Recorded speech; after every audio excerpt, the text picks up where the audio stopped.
Ahojte, so starou mamou ideme piecť Bábovku s kyslou smotanou. Čo na to potrebujeme? 2 hrnčeky polohrubej múky, 1 celú kyslú smotanu, 1 hrnček kryštálového cukru, pol hrnčeka mlieka, 2 vajíčka, 3 lyžice rumu, 3 lyžice kaká alebo granka a 1 prášok do pečiva. Veľmi jednoduchý recept to bude.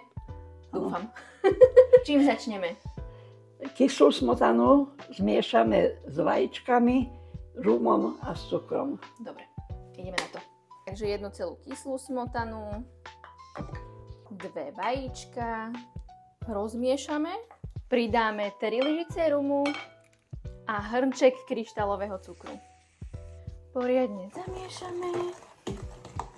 2 hrnčeky múky zmiešame s 1 kypriacím práškom. Mohla som si zobrať aj väčšiu misku, že?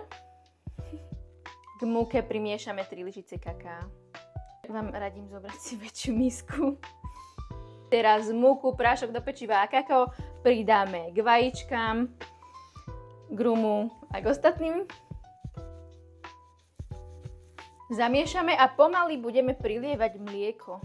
Uvidíme teda, koľko mlieka budeme potrebovať. Asi pol hrnčeka, aby sme mali teda to cesto také vláčne, také jemné. Môže byť. Potrebujeme formu. Vymazať maslom. Dobre vymazať. Tak? Aha. A teraz rukou? Áno. Trošku polohrubej múky. Polohrubej múky, áno. Nie tak. Rukou si zoberá tak, aby sa dostala všade múka. Sa najskôr prilepí tam vnútri. Už iba vylejeme. Nakoľko pečieme? Na 180 stupňov Celzia a asi 40 minút. Takže šup s tým do truby. Ideme sa pozrieť, či je bábovka dopečená. To už dobre upečené zistíme, keď tam pichneme špajdlu a nebude sa lepiť, tak...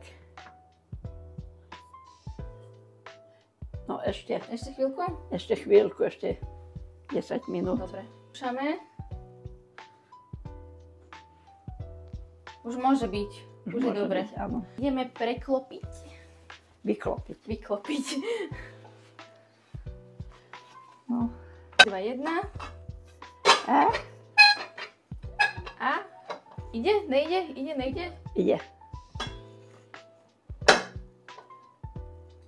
No, paráda. Pekné je to. Takže nakoniec posypeme Táškovým cukrom.